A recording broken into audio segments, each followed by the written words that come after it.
Good morning. How the devil are you doing this fine day? Me? Well, sadly, I have succumbed to the cough and cold thing that's been doing the rounds here at Demolition News Towers these past few days. My usual cup of tea has been swapped for a hot lemon, and my finger is hovering over the mute button to save you having to listen to me sneezing and spluttering all over the place. Of course, the illness would have failed a lesser man, but it's a mere inconvenience to a man of my resilience and fortitude. So please bear with me while I battle with this vile and debilitating disease. It's a cold. Despite being struck down in my prime, but what I can only presume to be the plague, I still managed to get this week's column out the door. It is loosely based on the subject of the Plant Sector Representative Organisation, or PSRO, as it is now known, although it does throw in England's departure from the World Cup along the way. It will make sense when you read it, trust me. You can read it using the link that is now in the chat. Is it in the chat? Doesn't appear to be, so let me rectify that. It should be in the chat right about now. That's better. Now, without further ado, let me roll the intro, post the question of the day, and get this show on the road.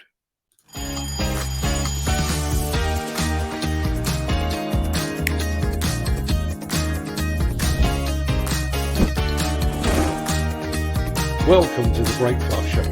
I'm your host, Mark Anthony.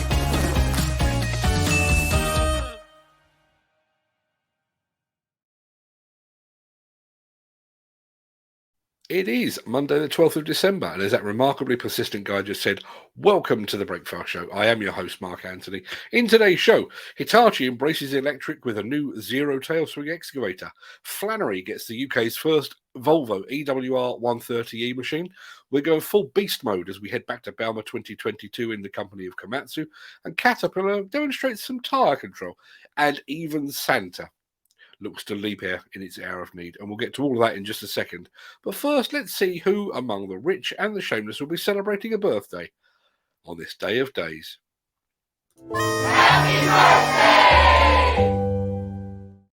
And it's many happy returns to Norwegian painter Edvard Munch, you know, him with the scream, and to old Blue Eyes himself, Frank Sinatra. Happy birthday also to dancer and TV star Lionel Blair, singers Connie Francis and Dionne Warwick, to actor Bill Nye and to TV presenter Kate Humble, to actress Jennifer Connelly, Darkness guitarist Dan Hawkins, and to footballer Victor Moses. But far more importantly, today is the 15th birthday of one Lucas Haddock, son of Peter, a previous guest on our evening shows, and quite possibly the future of construction's online space. Many happy returns to them, one and all.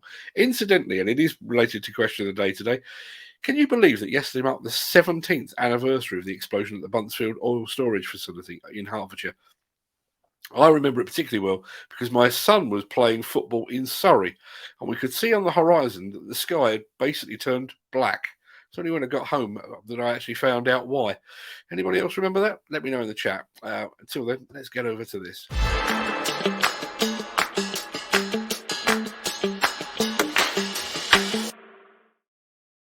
There is a new Hitachi excavator in town, people, and in keeping with all our recent talk about future fuels, this one is also a diesel dodger.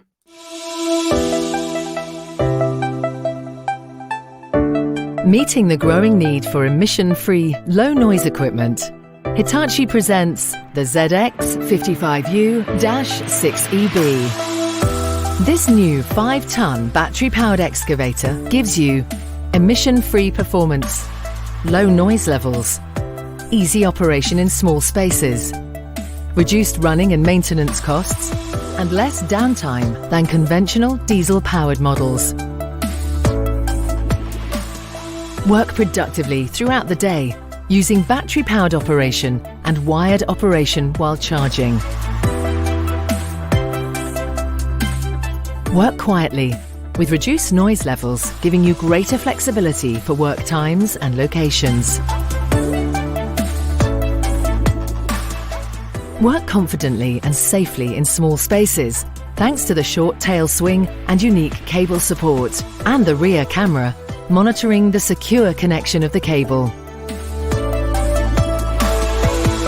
Work efficiently with maintenance-free batteries, quick daily checks, and fewer serviceable components, resulting in reduced downtime and contributing to lower life cycle costs.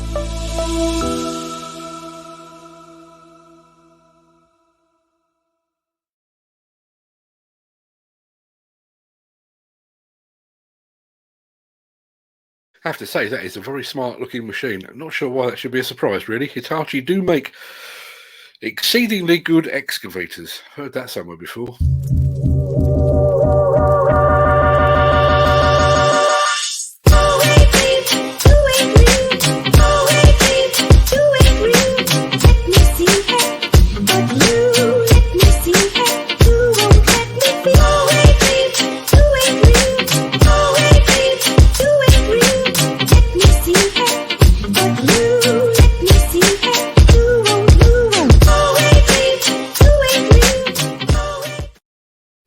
And from one shiny new excavator to another, those fine folks at Flannery have become the first in the UK to take delivery of a new Volvo EWR130E. And this is what she looks like.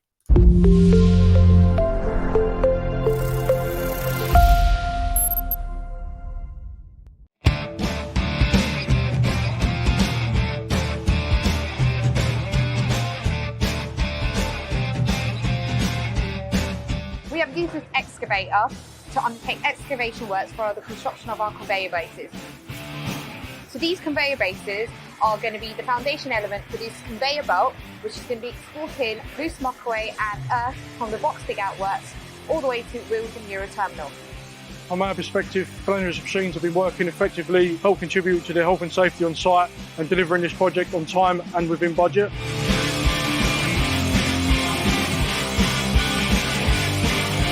The Volvo inside here is very good to use because it's small, it's compact, it's very versatile and it's easy to use and move around site. We're really happy in particular with the EWR130E. It's been really useful on this site. We've had great feedback from the operator. It's a really useful machine. The cab is spacious, seat is really comfortable. It has a really good feedback on the joysticks and it's really used to maintain. Greasing points are accessible.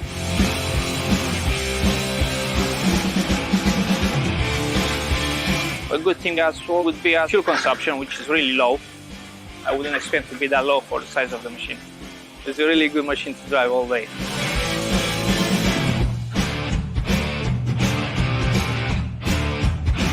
We've got a great relationship with SMT-GB that we've been developing over the years. We have a lot of Volvo machines on our fleet and we're really happy with how they're performing. We're delighted to be given the opportunity to work with a company like Flannery, a big tier 1 company working on big projects for infrastructure like Access 2 and Highways England. And we're trying to work with them to get the best out of their equipment. But we're looking at telematic data to find out their uptime, their older times and their fuel burns. And then we're also using proactive servicing, so all the machines now are on full service contracts. So then we can go out there and make sure the machines are operating correctly. It just protects their investment.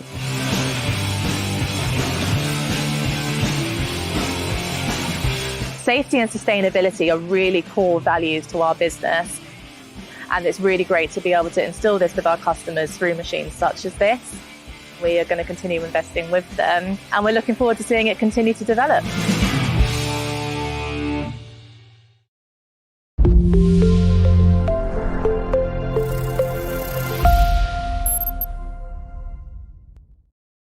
Another very smart excavator, and we have one more coming for you today, so stick around after this. Since the finance bill came into effect in April, the construction industry has seen a surge of fuel thefts. The rising cost of living has placed an additional risk of theft by employees and contractors, as well as opportunistic thieves. By using diesel dye and placing warnings of its use, you are sending a clear message that this is your fuel.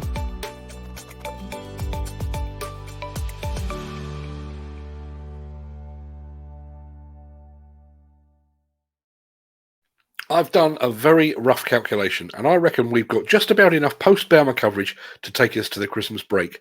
Not bad, not bad given that we've featured the show every single day since it closed. So without further ado, let's head back there right now.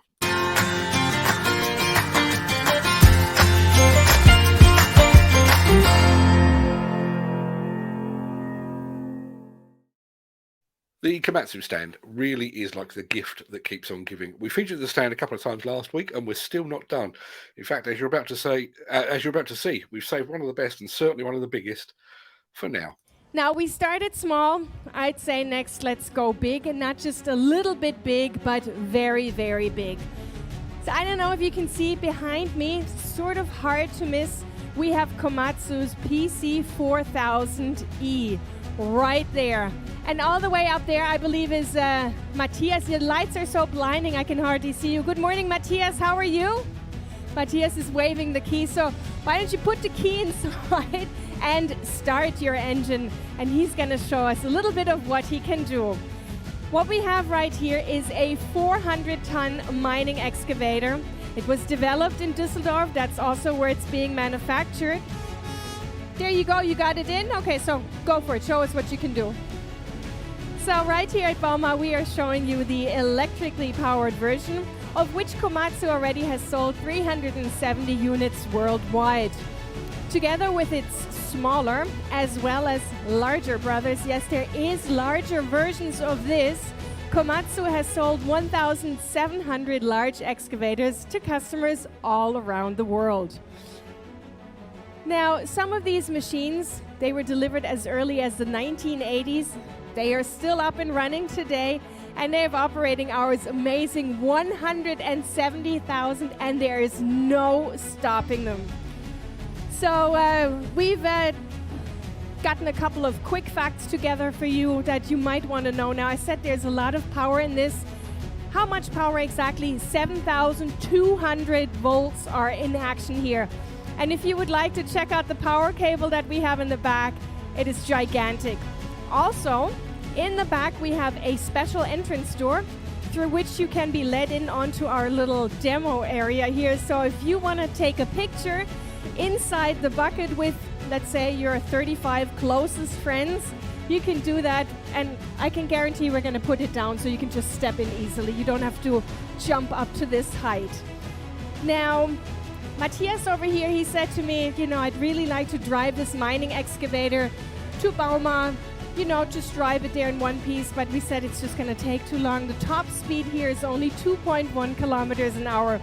So we had to take it apart into 16 heavy-duty trucks and then reassemble it here, and I think they did a really good job. So with that, that was the PC4000. I had the great privilege of being allowed up on that monster machine. I can tell you, it really was one of the highlights of the show. If ever you get the chance, I realise it's probably unlikely, but if ever you get the chance, I really can't recommend it highly enough.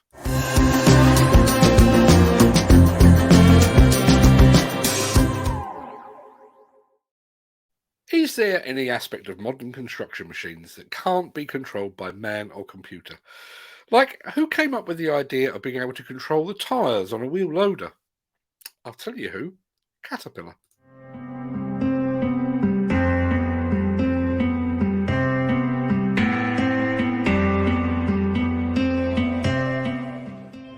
In this video, auto set tires. So first we'll do it with it off. As I go into the pile, you can see that the machine does nothing.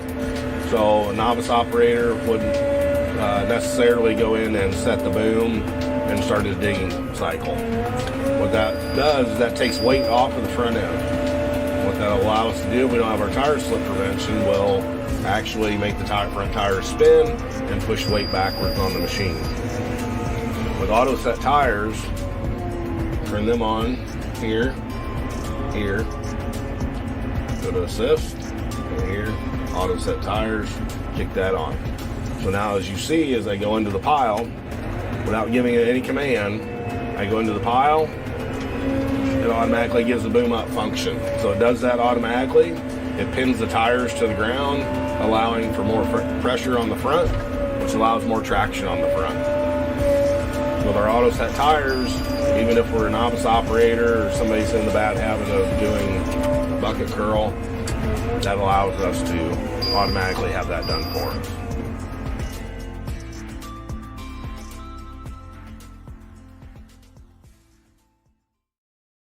And that seems like the perfect time to remind you that we will be reconvening at 7 p.m. this Wednesday for the second of our Caterpillar world premiere shows. In addition to showing off the second of Caterpillar's demolition films, there is another 3 Caterpillar breaker models up for grabs during our live show. And if you're wondering what they look like, I'll show you, because here's mine. There you go. That's what they look like. Breaker model, plinth. Very smart they are too, heavy duty. So if you'd like one of those, please tune in on Wednesday. And there's not one up for grabs. There are 3, but it's not that one because that one's mine. So stick that in your diary now. Wednesday at 7 p.m. Be there or, well, kind of don't.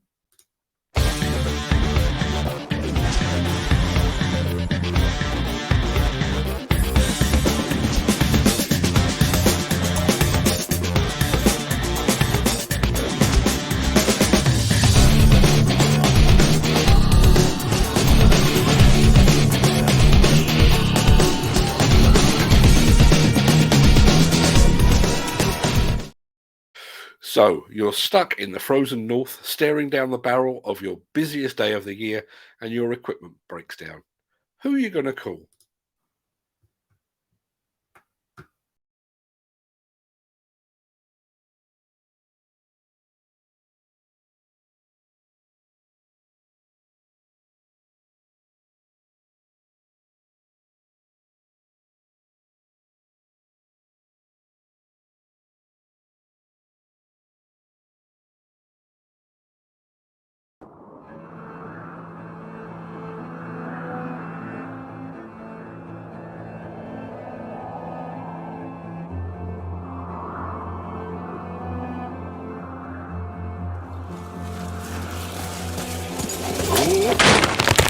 Ah!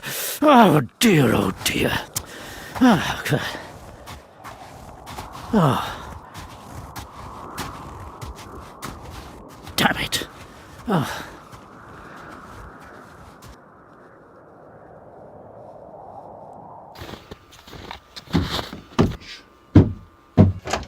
Ah. Dear, oh dear, oh dear.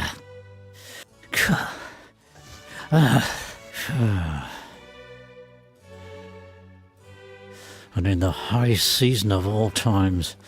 Damn it. What shall I do? What shall I do?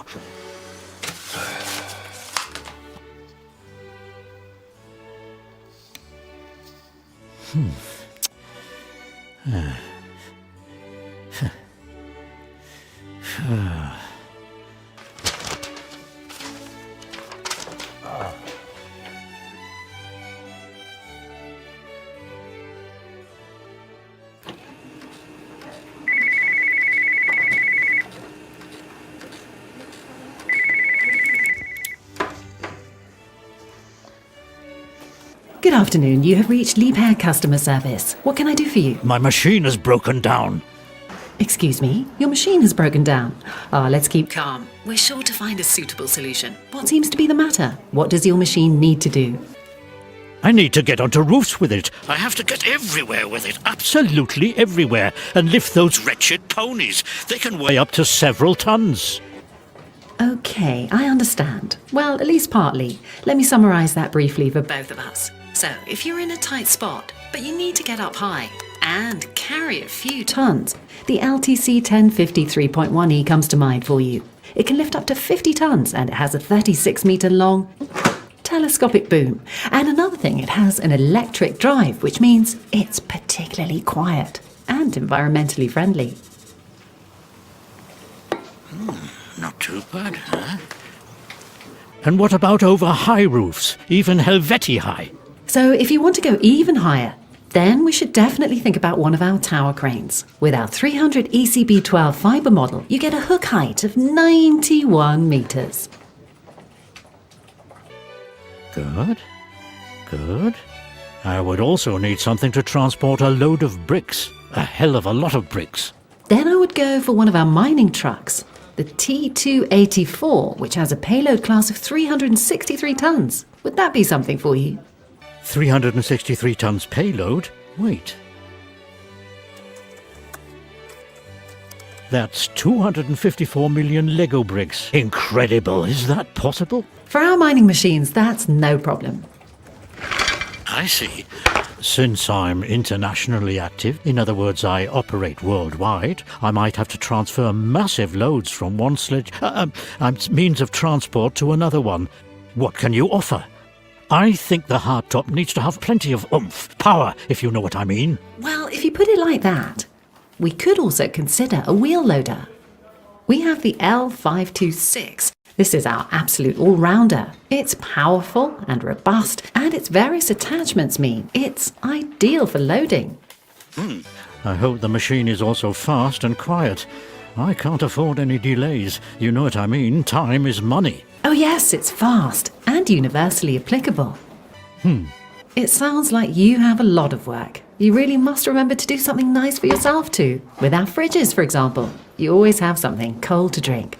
And it stays fresh and tasty for ages. Done. In the bag. Wonderful. If you have no further wishes, where shall we deliver it? Well, to the North Pole, of course. All right. Well, my friends, this year you have time off. This Christmas, Liebherr will help me to distribute presents.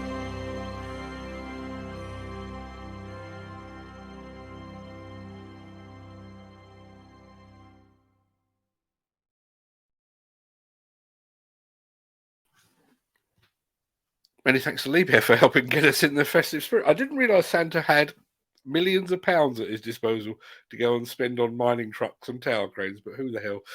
What the hell? Let's have a look. Let's go to one of these, shall we? Sorry to interrupt the guy with the funny glasses, but if you're enjoying this video, please hit the like button as it helps our channel. Or, better still, share this video with a friend or a colleague. Thank you. Right, back to Beardy. At this point, I would normally be saying that pretty much wraps up the main part of let me try it again. The main part of this morning's show, but I do have one other thing to show you. Without comment, I'll just play it for you.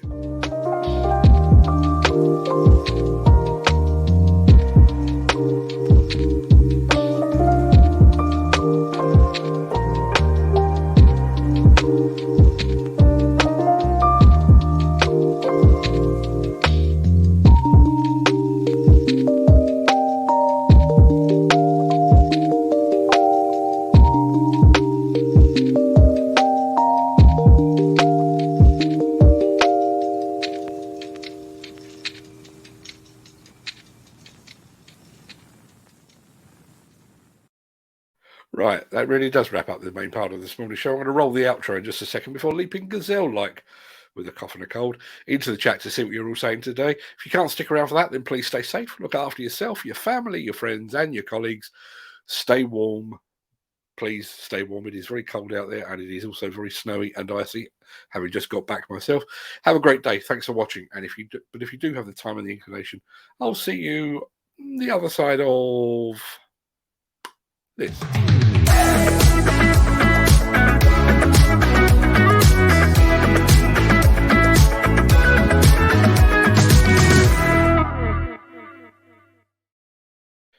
Right, we need some music to cover up my coughing and spluttering, I think. Let's go with one of those. How are we doing this morning, guys?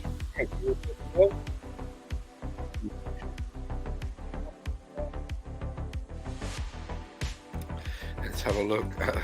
The good old days, £50 a category. Yeah, and when there were far fewer categories as well, while we're about it, I am going to go back to the beginning of the chat just to make it fair. First off the mark this morning was our friend Gary Muirhead. Morning, Gary. Thank you very much indeed for being here. Hope you're well. Hope it is not too cold up in Bonnie, Scotland. I bet it bloody is. Ken Hatcher is feeling the bitter chill down in Welsh Wales. Morning, Ken. Thank you for being here. Nick Drew is here as well. Morning, Nick. Thank you very much indeed for joining us. And Peter Ferguson is here as well. I think we've got two Peters in the chat, actually. That's one of them, and the other one is going to be coming up in a little bit. I'm a little bit surprised at this, actually. My question of the day, do you remember the Buntsfield blast? This is a really big deal, guys, and nobody seems to remember it at all. When this show is over, or possibly before, go and look up Buntsfield.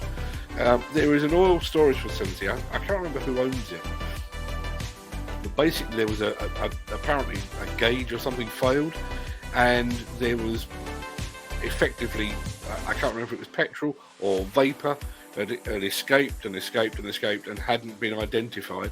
And at one point, it ignited and damn near levelled the place. And as I say, that was in Hertfordshire, just outside on the outskirts of Hemel Hempstead.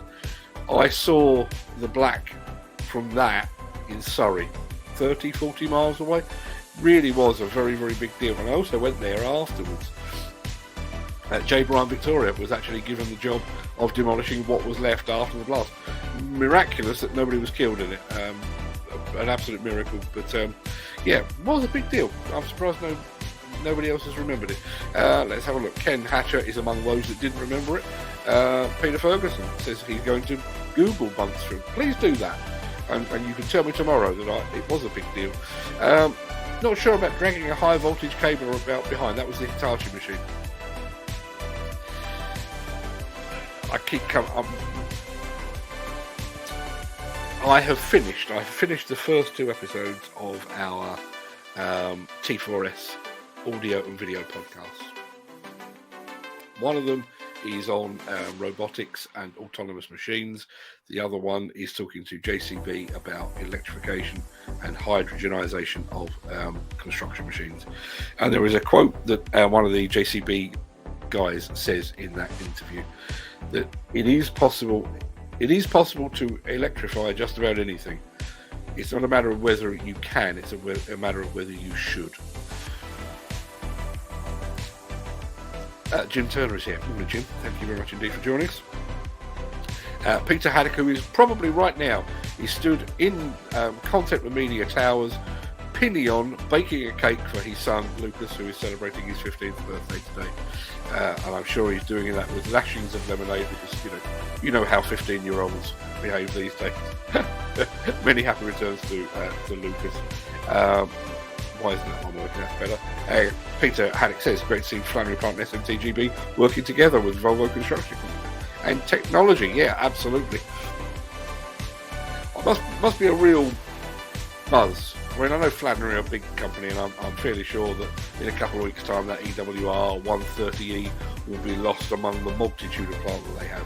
But imagine being able to say that you were the first person to get that brand new, whatever it was. Yeah, give me a buzz, certainly. Peter Ferguson says, breaker, breaker, breaker. Quite right too, and there is just one of them. Just so you know, I am going to be tidying up my office over the Christmas period. And one of the things that I've got to try and fathom out, I've actually got another 6 breaker models, because there is another Caterpillar film lurking in the wings. It's going to go through a few more stages of approval, but hopefully early in the new year we'll be bringing you that, and we'll be doing another giveaway at that point. So don't worry if you don't win this week, because we will be coming back again at some point in the not too distant future. Dan Cullen is here. Sorry, late to the party. There is no such thing as late to the party here. Most people watch this on catch up, and most people on Demolition News will have to today, because as I press the go live button, it went wrong over there. So unless you were watching on Facebook, LinkedIn or YouTube, you weren't seeing it at all this morning on Demolition News. I'll rectify that as soon as the show is over. That must be deeply frustrating. Spent 60 quid to get to work to be told no work, not a happy bunny. I can believe that. Bear with me 1 second. It's just a bit of a tickle, this cough, but it is bloody annoying. Imagine, I realise how these films are put together because we do them ourselves. But imagine just having the budget and the wherewithal to actually do a film like that, a Liebherr film for Christmas. Just to say, actually, what we're going to do is basically a mini epic of 5 minutes long. And somebody on high says, yeah, crack on, here's the money, go do that thing. Remarkable. I wish a few people would say that to us, to be honest. Dan Cullen says, how is everyone doing? I will not answer on behalf of the audience, but I'm pretty sure the unanimous response is cold. James Doble's here. As I've already said, the good old days, £50 a category. And that was back when there was, 7 or 8 categories probably? There seems to be a category for everything and categories within categories now. The cost is way higher. The need to renew is way higher and more regular. It's just an absolute cash cow. And I have to say, I'm a little concerned that video could be read in several ways. I'm not suggesting that the training organisations are gangsters. That if you know The Sopranos, you'll know that both the people exchanging money there were gangsters, so I'm not suggesting that for one moment. And I'm not suggesting that people are paying for their cards, although we all know we all know that people are doing precisely that. I think the point we were trying to make was the fact that it doesn't matter how much money you throw at the trading organisations, they always want just a little bit more, and then a little bit more after that. Have a good day, Ken. Thank you very much indeed for being here. Ken did actually message me earlier. Apparently he was waiting for tarmac. Looks like that may have arrived. I worked on Buncefield Oil Terminal, and once you were out of machines, you had to have your arms covered and no phones on site, as it was hot in summer. I can believe that. Nick Drew, if you like your track dumpers red and grey, check out my blog today featuring Hitachi UK, and he very kindly provides the link to it. I'm going to go and take a look at that in a moment. I normally catch your stuff before I start the show, Nick, but I didn't this morning because busy defrosting the wife's car and stuff. Just going to say very quick, good morning, Steve Williamson. Good morning, Steve. I hope you're fitting well, my friend. Damn it, Mr. Live, not a problem. How's things? Soon be the holidays. Yeah, can't come around soon enough. I could do with a long lie down, to be perfectly honest, and I hope you're going to be able to do the same. Never worry about missing the live, as I've already said in this show. Most people watch this on catch up anyway. It will be available over on YouTube and Facebook for whatever, basically, or until Mark Zuckerberg implodes or YouTube disintegrates, whatever it might be. Dan is going back to Buncefield. Didn't stay there long, I can believe that. Jim Turner, question of the day. Never heard of it, but I'll go have a look. There was a decent sized explosion in Staffordshire, Derbyshire area where an underground ammunition storage place went bang, leaving a crater. They do leave a crater. That was one of the remarkable things. I mean, bearing in mind you're talking about oil storage, so we're talking about double and triple skinned steel containers, flattened and bent like they were so much aluminium foil when that thing went off. And there is, I tried to find it while I was talking, and maybe I'll try a bit harder between now and tomorrow, but there is actually some footage taken from CCTV where you see it go off, and it's like nuclear war. It really is. Excuse me. Yep, back on there again. Dan Cullen says, back those days, health and safety wasn't as robust as it is now. One card. Can you believe one card was ever a thing? How I long for the days of yesteryear. I remember them saying the blast was as far away as Weir and Hertford. I bet it was. Yeah, I bet it was. I mean, this must have gone off like a bomb blast. As I say, go look up the footage. It'll be on YouTube somewhere. Just type in Buncefield and I'm sure they'll come up with a good one there. So yes, very, very quickly, I think what we're probably going to end up doing, because I don't want to start a thing and then not be able to maintain it because of the Christmas holidays. I think we will probably put out one of our Tech Foresights audio video podcasts this side of Christmas. I will probably put the other one out after Christmas, but if you're one of our patrons over at patreon.com, you'll be able to see the second one before Christmas. I think that's what we're going to do.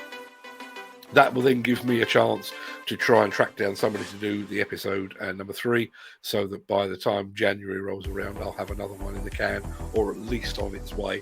And also to let you know, it's going to be one busy day on Wednesday. We're doing this morning show, and Neil Edwards is going to be back. We're a bit later this month than we normally are, for reasons that Neil will explain when he's here, so he'll be here on Wednesday. Excuse me. And then when that show is over, I'm going to go for a short lie down in a dark room before firing up the live stream again at 7 o'clock in the evening to try and give away 3 more of these Caterpillar breaker models. As why it took years to regenerate it again, there was a lot of work involved. Yeah, it really was. I think the demolition alone took more than a year, which if you think most of it was flattened by the blast anyway, yeah, it really was quite the thing. Maybe it's my age.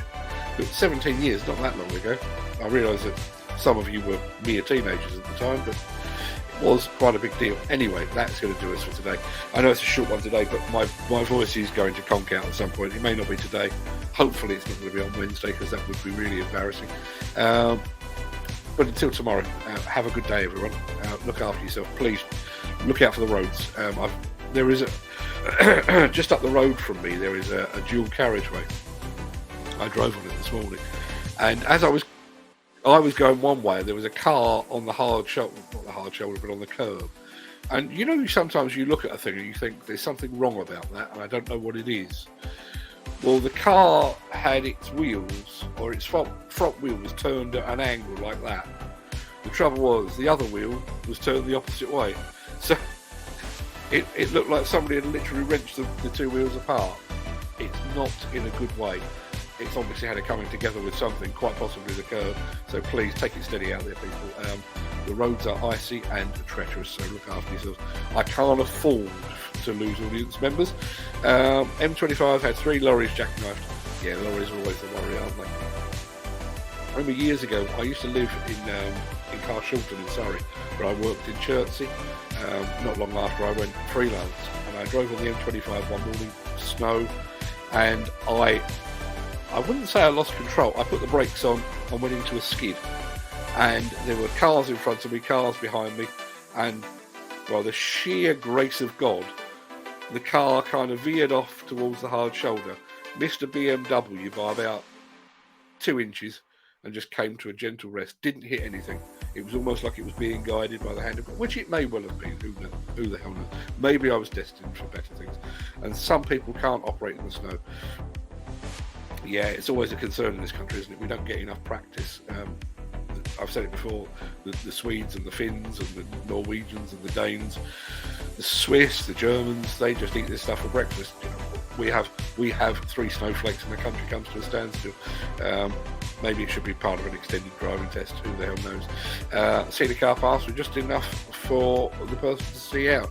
Yeah, funnily enough, yesterday I had to go and pick up a freezer for my in-laws, and a guy on the same dual carriageway as it happens, trying to come into the middle lane, almost ran somebody off the road, and it was only when that person bleeped that this guy realised that his side window was completely fogged up, and you actually saw him wiping it down or winding it down and wiping it.